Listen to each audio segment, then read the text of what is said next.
ಸಮ್ಮತಿಯೊಂದಿಗೆ ನಿಮ್ಮ ಸಮ್ಮತಿಯೊಂದಿಗೆ ಅಪ್ಪಣೆಯೊಂದಿಗೆ ಶ್ರೀನಿವಾಸ್ ಸರ್ ಅವರ ಒಂದು ಆಜ್ಞೆ ಸರ್ ಹಾಗೆ ಒಂದು ಎರಡೇ ಮಾತಾಡೋದು ಸಣ್ಣ ನನಗೆ ಯಾವಾಗಲೂ ಅನ್ಸುತ್ತೆ ಇಷ್ಟೇ ಇರೋದು ಅಂತ ಅಂದರೆ ಸುಮ್ಮನೆ ಚಿತ್ರರಾಗಿರ್ತೀನಿ ಅವಕಾಶ ಸಿಕ್ಕರೆ ಮಾತಾಡೋಣ ಅಂತ ಅವಕಾಶ ಸಿಕ್ಕರೆ ಮಾತಾಡೋಣ ಅಂತ ಒಂದೊಂದ್ಸರಿ ಅನ್ಸುತ್ತೆ ಇಷ್ಟೇ ಅಲ್ವಾ ಬಿಡು ಗೊತ್ತಿರುತ್ತೆ ಇದು ಮಾತಾಡೋಣ ಅಂತ. ಪ್ರತಿ ಸರಿ ನಾನು ಕುತ್ಕೊಂಡು ಬರಿಬೇಕಾದ ಕನ್ನಡದಲ್ಲಿ ಅನಿಸುತ್ತೆ ಅದು ಸಮುದ್ರಕ್ಕಿಂತಲೂ ತುಂಬ ಆಳವಾಗಿದೆ, ಆಕಾಶಕ್ಕಿಂತಲೂ ತುಂಬ ಅಗಲವಾಗಿದೆ. ಪ್ರತಿ ಸರಿ ನನಗೆ ಅಷ್ಟೇ ಅನಿಸುತ್ತೆ. ಹಾಗಾಗಿ ಈ ಒಂದು ಕನ್ನಡ ರಾಜ್ಯೋತ್ಸವ ಒಂದು ಕಾರ್ಯಕ್ರಮಕ್ಕೆ ತಮಗೆಲ್ಲರಿಗೂ ಒಂದು ಸ್ವಾಗತವನ್ನು ಕೋರ್ತಾ ಮತ್ತೊಮ್ಮೆ ತಮಗೆಲ್ಲ ಕನ್ನಡ ಶುಭಾಶಯಗಳನ್ನು ಹೇಳ್ತಾ, ಈ ನಮ್ಮ ಕನ್ನಡ ರಾಜ್ಯೋತ್ಸವ ಹೇಳ್ತಾರೆ ಜನನಿ ಜನ್ಮ ಭೂಮಿಷ್ಯ ಸ್ವರ್ಗಾಧಿಪತಿ ಗರಿಯಸಿ ಅಂತ. ಅಂದರೆ ನಮ್ಮನ್ನು ಜನ್ಮ ಕೊಟ್ಟ ತಾಯಿ ಹಾಗೂ ನಮ್ಮ ಹೊತ್ತು ನಿಂತಹ ಭೂತಾಯಿ ಎರಡೂ ಕೂಡ ಸ್ವರ್ಗಕ್ಕಿಂತಲೂ ಜಾಸ್ತಿ ಅಂತ, ಅಷ್ಟು ಗೌರವವನ್ನು ಕೊಡಬೇಕು ಅಂತ. ಏನು ನಮ್ಮ ಸರಿ ಹೇಳುವ ಹಾಗೆ ನಮ್ಮ ಕನ್ನಡ ಭಾಷೆ 2500 ವರ್ಷಗಳಿಗಿಂತಲೂ ಸುದೀರ್ಘವಾದಂತಹ ಇತಿಹಾಸ ಇರ್ತಕ್ಕಂತಹ ಭಾಷೆ ನಮ್ಮ ಕನ್ನಡ ಭಾಷೆ. ನಮ್ಮ ಕನ್ನಡ ಭಾಷೆಗೆ ಸಾಹಿತ್ಯ ಲೋಕದ ಒಂದು ಸರ್ವಶ್ರೇಷ್ಠ ಪ್ರಶಸ್ತಿಗಳಲ್ಲಿ ಒಂದಾದಂತಹ ಜ್ಞಾನಪೀಠ ಪ್ರಶಸ್ತಿ, ಒಂದಲ್ಲ ಎರಡಲ್ಲ 8 ಜ್ಞಾನಪೀಠ ಪ್ರಶಸ್ತಿಯನ್ನು ಪಡೆದಿರ್ತಕ್ಕಂತಹ ಕನ್ನಡ ಭಾಷೆ ನಮ್ಮ ಕನ್ನಡ ಭಾಷೆಯಾಗಿದೆ. ಭಾರತ ದೇಶದಲ್ಲಿ ಬಹಳಷ್ಟು ಭಾಷೆಗಳಿದ್ದಾವೆ, ಆದರೆ ನಮ್ಮ ಸಂವಿಧಾನ ಅಂಗೀಕಾರ ಮಾಡಿರೋದು ಕೆಲವು 22 ಭಾಷೆಗಳನ್ನು ಮಾತ್ರ. ಆ 22 ಭಾಷೆಗಳಲ್ಲಿ ನಮ್ಮ ಕನ್ನಡ ಭಾಷೆ ಒಂದು ಅನ್ನೋದು ನಮ್ಮ ಹೆಮ್ಮೆ. ನಮ್ಮ ಕನ್ನಡ ಭಾಷೆಯನ್ನು ಕರ್ನಾಟಕದಲ್ಲಿ ಮಾತ್ರ ಅಲ್ಲದೆ ನಮ್ಮ ಸಹೋದರ ರಾಜ್ಯಗಳಾಗಿರ್ತಕ್ಕಂಥ ಆಂಧ್ರ ಪ್ರದೇಶ, ತೆಲಂಗಾಣ, ತಮಿಳುನಾಡು, ಕೇರಳ, ಮಹಾರಾಷ್ಟ್ರ, ಗೋವಾ ಅಂತಹ ರಾಜ್ಯಗಳಲ್ಲಿಯೂ ಕೂಡ ಕನ್ನಡವನ್ನು ಮಾತಾಡ್ತಕ್ಕಂತಹ ಜನಗಳಿದ್ದಾರೆ. ವಿಶ್ವದಲ್ಲಿಯೂ ಕೂಡ ಕನ್ನಡವನ್ನು ಬರೀ ನಮ್ಮ ದೇಶದಲ್ಲಿ ಮಾತ್ರ ಅಲ್ಲ ವಿದೇಶದಲ್ಲಿಯೂ ಸಹ ಕನ್ನಡವನ್ನು ಮಾತಾಡ್ತಕ್ಕಂಥ ಜನರಿದ್ದಾರೆ ಅಂತ ಹೇಳ್ತಾರೆ. ಅಂಕಿಅಂಶಗಳ ಪ್ರಕಾರ ಹೇಳೋದಾದರೆ 56 ಮಿಲಿಯನ್ ಜನ ಕನ್ನಡವನ್ನು ಮಾತಾಡುವಂತಹ ಜನ ಇದ್ದಾರೆ ಅಂತ ಹೇಳ್ತಾರೆ.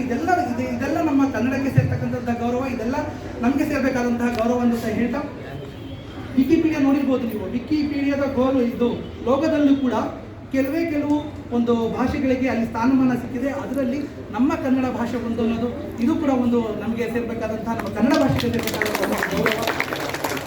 ಈ ಕನ್ನಡ ಭಾಷೆ ನಮ್ಮ ಕರ್ನಾಟಕದಲ್ಲಿ ನಮ್ಮ ಮಾತೃಭಾಷೆಯಾಗಿದೆ. ನಮ್ಮ ಕರ್ನಾಟಕ ಒಂದು ಸಹ ಬಹಳಷ್ಟು ಒಂದು ಮೊದಲುಗಳಿಗೆ ಕಾರಣವಾಗಿದೆ. ನಾವು ಬಹಳಷ್ಟು ನೋಡಿದ್ರೆ ಕರ್ನಾಟಕ ಭಾರತ ದೇಶದಲ್ಲಿ ಕಾಫಿ ಬೆಳೆಯೋದ್ರಲ್ಲಿ ನಾವೇ ಮೊದಲಿಗರು. ಅತಿ ಹೆಚ್ಚು ಕಾಫಿ ಬೆಳೆಯೋದು ರಾಜ್ಯ ಕರ್ನಾಟಕ. ಅತಿ ಹೆಚ್ಚು ಹತ್ತಿ, ರೇಷ್ಮೆ, ರಾಗಿ ಬೆಳೀತಕ್ಕಂತಹ ರಾಜ್ಯ ಒಂದು ಕರ್ನಾಟಕ. ಅತಿ ಹೆಚ್ಚು ಶ್ರೀಗಂಧ ಬೆಳೀತಕ್ಕಂತಹ ರಾಜ್ಯ ಕರ್ನಾಟಕ. ಅದಕ್ಕೆ ನಮ್ಮ ಕರ್ನಾಟಕವನ್ನು ಗಂಧದ ಗುಡಿ ಅಂತ ಕರೀತಾರೆ. ಅತಿ ಹೆಚ್ಚು ಜಲಪಾತಗಳಿರ್ತಕ್ಕಂತಹ ರಾಜ್ಯ ನಮ್ಮ ಕರ್ನಾಟಕ. ಅತಿ ಹೆಚ್ಚು ಆನೆಗಳಿರ್ತಕ್ಕಂತಹ ರಾಜ್ಯ ನಮ್ಮ ಕರ್ನಾಟಕ. ಅತಿ ಹೆಚ್ಚು ಹುಲಿಗಳಿರ್ತಕ್ಕಂಥ 2ನೇ ರಾಜ್ಯ ನಮ್ಮ ಕರ್ನಾಟಕ. 1ನೇ ರಾಜ್ಯ ಬಂದ್ಬಿಟ್ಟು ಮಧ್ಯಪ್ರದೇಶ. 1ನೇ ಸ್ಥಾನಕ್ಕೂ 2ನೇ ಸ್ಥಾನಕ್ಕೂ ಏನು ಅಂತಹ ಜಾಸ್ತಿ ವ್ಯತ್ಯಾಸ ಇಲ್ಲ. ಯಾಕೆಂದರೆ ಮಧ್ಯಪ್ರದೇಶದಲ್ಲಿ 526 ಹುಲಿಗಳಿದೆ, ಕರ್ನಾಟಕದಲ್ಲಿ 524 ಹುಲಿಗಳಿದೆ. ಅಂದರೆ 2 ಬಹಳ ಬೇಗ ನಾವು 1ನೇ ಸ್ಥಾನಕ್ಕೆ ಕಳ್ಕೊಂಡು ಬಂದ್ಬಿಡ್ತೀವಿ ಅಂತ ಹೇಳ್ತಾ, ಏಷ್ಯಾ ಖಂಡದಲ್ಲೇ ಮೊದಲ ಬಾರಿಗೆ ನಾವು ಜಲವಿದ್ಯುತ್ ಸ್ಥಾಪನೆ ಮಾಡಿದ್ದು ನಮ್ಮ ಕರ್ನಾಟಕದಲ್ಲಿ. ಪ್ರಪಂಚದಲ್ಲಿನೇ ನಾವು ನಮ್ಮ ಆರೋಗ್ಯ ಸಂಸ್ಥೆಯಲ್ಲಿ ಇರೋದ್ರಿಂದ ನಾವು ಏನು ಕುಟುಂಬ ಯೋಜನೆ ಅಂತ ಏನು ಕರಿತೀವಿ, ಫ್ಯಾಮಿಲಿ ಪ್ಲಾನಿಂಗ್ ಅಂತ, ಫ್ಯಾಮಿಲಿ ಪ್ಲಾನಿಂಗ್ ಕ್ಲಿನಿಕನ್ನು ಮೊದಲ ಬಾರಿಗೆ ಇಡೀ ಪ್ರಪಂಚದಲ್ಲಿ ಮೊದಲು ಸ್ಥಾಪಿಸಿದ್ದು ನಮ್ಮ ಕರ್ನಾಟಕದಲ್ಲಿ. ಬೇರೆ ದೇಶ ನಮ್ಮ ದೇಶ ಎಷ್ಟು ಶಕ್ತಿಶಾಲಿ ಇದೆ ಅನ್ನೋದಕ್ಕೆ ಒಂದು ಚಿಕ್ಕ ಉದಾಹರಣೆಯನ್ನು ಹೇಳೋದಾದರೆ, ಯಾವುದೇ ದೇಶಗಳು ನಮ್ಮ ದೇಶದ ಮೇಲೆ ಏನಾದರೂ ಯುದ್ಧ ಮಾಡಬೇಕಂದ್ರೆ 2-3 ಸರಿ ಯೋಚನೆ ಮಾಡ್ತಾರೆ. ಅದಕ್ಕೆ ಮೂಲ ಕಾರಣ ಏನಪ್ಪ ಅಂದರೆ ನಮ್ಮ ಕರ್ನಾಟಕ, ನಮ್ಮ ಬೆಂಗಳೂರು. ಯಾಕೆಂದರೆ ನಮ್ಮ ಕರ್ನಾಟಕದ ಬೆಂಗಳೂರಿನಲ್ಲಿ ಇನ್ನು ಭಾರತದ ಒಂದು ರಕ್ಷಣಾ ಮತ್ತು ತಂತ್ರಜ್ಞಾನ ಮತ್ತು ಸಂಶೋಧನೆಯ ಒಂದು ಏನಿದೆ ರಕ್ಷಣಾ ಇಲಾಖೆಯಲ್ಲಿ ನಾವು ಕರ್ನಾಟಕ ಯಾವಾಗಲೂ ಮುಂದಿದೆ. ಒಂದು ಭಾರತ ದೇಶದ ಬೆನ್ನೆಲುಬು ಅಂದರೆ ತಪ್ಪಾಗಲಾರದು. ಸರಿಸುಮಾರು 80% ಏನು ಯುದ್ಧ ವಿಮಾನಗಳು ಅದರ ಬಿಡಿ ಭಾಗಗಳು ತಯಾರಾಗೋದು ನಮ್ಮ ಕರ್ನಾಟಕದ ಬೆಂಗಳೂರಿನಲ್ಲಿ.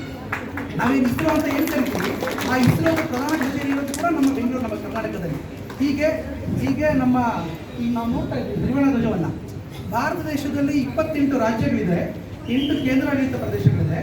ಆದರೆ ಭಾರತದ ತ್ರಿವರ್ಣ ಧ್ವಜವನ್ನು ತಯಾರು ಮಾಡ್ತಕ್ಕಂತಹ ಅದೃಷ್ಟ ಹೊಂದಿರೋದು ನಮ್ಮ ಕನ್ನಡಿಗರಿಗೆ ಮಾತ್ರ. ಹಾಗಾಗಿ ಮತ್ತೆ ನಾವು ಹೇಳ್ತಾ ಇರ್ತೀವಿ, ನಾವು ಪ್ರತಿದಿನ ಉಪಯೋಗಿಸ್ತಕ್ಕಂಥ ನೋಟ್ ಇದೆಯಲ್ಲ, ನೋಟು ತಯಾರಾಗೋದು ಭಾರತ ದೇಶದಲ್ಲಿ ಕೇವಲ 4 ರಾಜ್ಯಗಳಲ್ಲಿ. ಅದರಲ್ಲಿ ಒಂದು ರಾಜ್ಯ ನಮ್ಮ ಕರ್ನಾಟಕ ರಾಜ್ಯ. ಚಾಣಕ್ಯನ ಏನು ಒಂದು ಹಸ್ತಪ್ರತಿ ಇದೆ, ಆ ಹಸ್ತಪ್ರತಿ ಇರೋದು ನಮ್ಮ ಕರ್ನಾಟಕ ರಾಜ್ಯದ ಒಂದು ಮೈಸೂರು ನಗರದಲ್ಲಿದೆ. ಹೀಗೆ ನಮ್ಮ ಕನ್ನಡಿಗರು ಏನು ನಾವು ಕಡಿಮೆ ಇಲ್ಲ, ನಾವು ಇವತ್ತಿಂದನೆಲ್ಲ ಬ್ರಿಟಿಷರ ಕಾಲದಿಂದಲೂ ಕೂಡ ಕನ್ನಡಿಗರ ಒಂದು ಸಾಮರ್ಥ್ಯ ತುಂಬಾ ಇದೆ. ಬ್ರಿಟಿಷರಿಗೆ ಮೊದಲ ಬಾರಿಗೆ ನಾವು ಭಾರತ ಬಿಟ್ಟು ತೊಲಗಿ ಅಂತ ಪತ್ರ ಬರೆದವರು ನಮ್ಮ ಕನ್ನಡಿಗರು.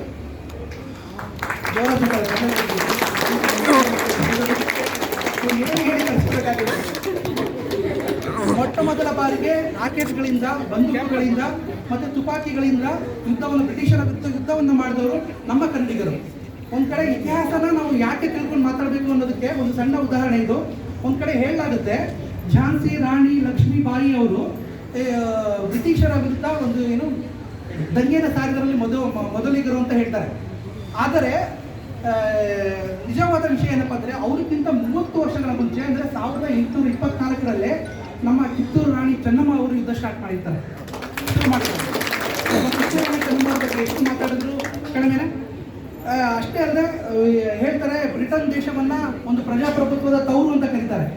ಆದರೆ ಅವ್ರಿಗೆ ಗೊತ್ತಿದ್ದರ ವಿಷಯ ಏನಪ್ಪ ಅಂತಂದರೆ, 12ನೇ ಶತಮಾನದಲ್ಲೇ ಬೀದರ್ನ ಬಸವ ಕಲ್ಯಾಣದಲ್ಲಿ ಅನುಭವ ಮಂಟಪವನ್ನು ಸ್ಥಾಪನೆ ಮಾಡುವುದರ ಮುಖಾಂತರ ಪ್ರಜಾಪ್ರಭುತ್ವಕ್ಕೆ ಮುನ್ನಡಿ ಬರೆದವರು ನಮ್ಮ ವಿಶ್ವಗುರು ಬಸವಣ್ಣನವರು. ಹೀಗೆ ನಮ್ಮ ಕನ್ನಡಿಗರ ಬಗ್ಗೆ ಹೇಳಿದಷ್ಟು ಬಹಳಷ್ಟು ಇದೆ. ಇವತ್ತಿಂದಲ್ಲ, ರಾಮಾಯಣ ಕಾಲದಿಂದ ಹಿಡಿದು ಈಗಿನ ನಡೆದಾಡುವ ದೇವರು ಶ್ರೀ ಶ್ರೀ ಶ್ರೀ ಶಿವಕುಮಾರ ಸ್ವಾಮೀಜಿಯವರ ಅಲ್ಲಿವರೆಗೂ ಕೂಡ ಬಹಳಷ್ಟು ಒಂದು ದೈವಿ ಪುರುಷರಿಗೆ, ಸಿದ್ಧ ಸಂತರಿಗೆ, ಸಾಧಕರಿಗೆ ಒಂದು ಜನ್ಮ ಕೊಟ್ಟಂತಹ ನಾಡು ನಮ್ಮ ಕರ್ನಾಟಕ. ನಾವು ಮೇಡಮ್ ಅವ್ರು ಹೇಳೋ ಹಾಗೆ, ನಾವು ಕರ್ನಾಟಕದಲ್ಲಿ ಹುಟ್ಟಿದಂದರೆ ನಮ್ಮಂತಹ ಅದೃಷ್ಟಶಾಲಿಗಳು ಮತ್ತೊಬ್ಬರಿಲ್ಲ.